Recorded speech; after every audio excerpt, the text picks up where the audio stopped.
Assalamualaikum warahmatullahi wabarakatuh. Terima kasih atas kunjungan saudara-saudari kami di dunia mualaf. Terdapat seorang gadis lugu, ia seorang mahasiswi Kendari, yang sempat ditolak imam masjid saat ingin masuk Islam di kala itu. Hidayah Allah akan selalu datang. Kapan dan kepada siapa? Inilah yang menjadi rahasia ilahi. Mahasiswi ini bernama Miske Constantia, yang sudah mantap pilihannya menjadi mualaf.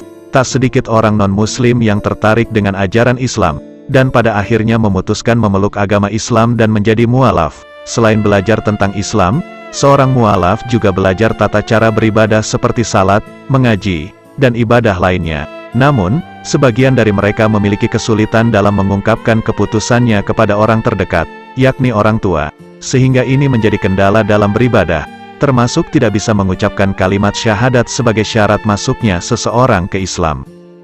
Memang sulit mengatakan kepada orang-orang, terutama orang tua saat memutuskan memeluk agama Islam. Sebab, reaksi mereka kemungkinan akan buruk dan dikelilingi oleh ketakutan serta informasi yang salah tentang Islam. Meski begitu, sangat penting memberitahu mereka, terlebih jika tinggal bersama karena orang tua merupakan pelengkap hidup.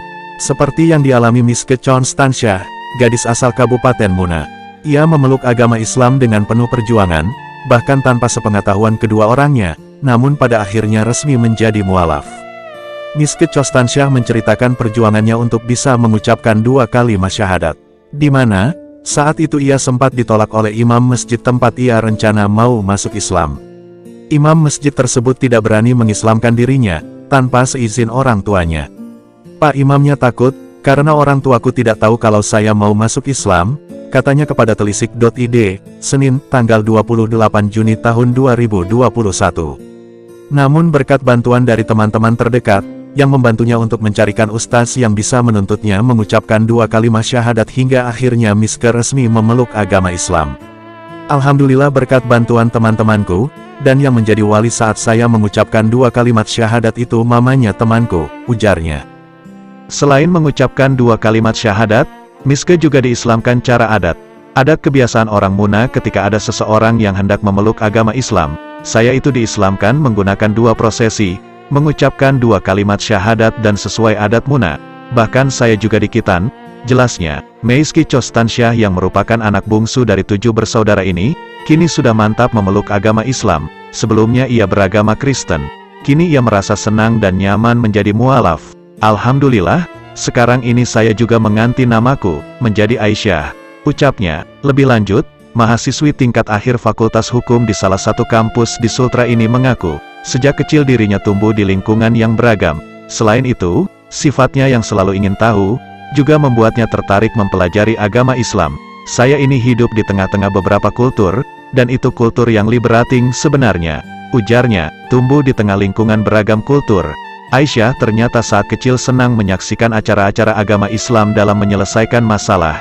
Saya suka dengan kata jembatan. Sebetulnya, jadi kita itu masing-masing sedang mencari jembatan untuk kita bisa berkomunikasi dengan Sang Halik, yang Maha Kuasa. Katanya, kenapa perjalanan saya seperti ini? Karena saya tidak mau merasa takut. Saya ingin mencari cara menjembatani bagaimana caranya saya bisa benar-benar khusyuk, bisa benar-benar intim dengan Sang Halik, ucapnya.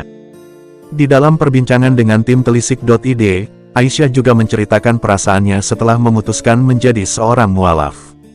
Dia mengaku merasa nyaman dan bahagia. Ia mengaku setelah memeluk Islam merasa nyaman, senang, dan yakin bahwa segala sesuatu itu ada titiknya. Bahkan ia juga mengaku bisa berbuat lebih banyak lagi. Allah itu sesuatu yang maha kokoh, sekaligus at the same time juga sesuatu yang paling lovable menurut saya, kata Aisyah. Ia juga mengatakan bahwa agama Islam yang dianutnya saat ini mengajarkannya untuk selalu ikhlas. Terlebih di masa pandemi 2 tahun yang lalu. Menurut saya ajaran yang saya jalanin sekarang ini membuat saya jadi bisa ikhlas dalam melihat segala hal, ujarnya. Itulah pertanyaan dan penjelasan singkat kisah mualaf cantik ini, yang sudah menjadi keluarga kita semua. Semoga kisah ini menjadi inspirasi buat kita semua. Bagaimana tanggapan saudara-saudari kami? Tulis di kolom komentar. Terima kasih. Demikianlah yang dapat kami sampaikan, semoga bermanfaat hendaknya. Jangan lupa subscribe, like, share dan komen di dunia mualaf. Wassalamualaikum warahmatullahi wabarakatuh.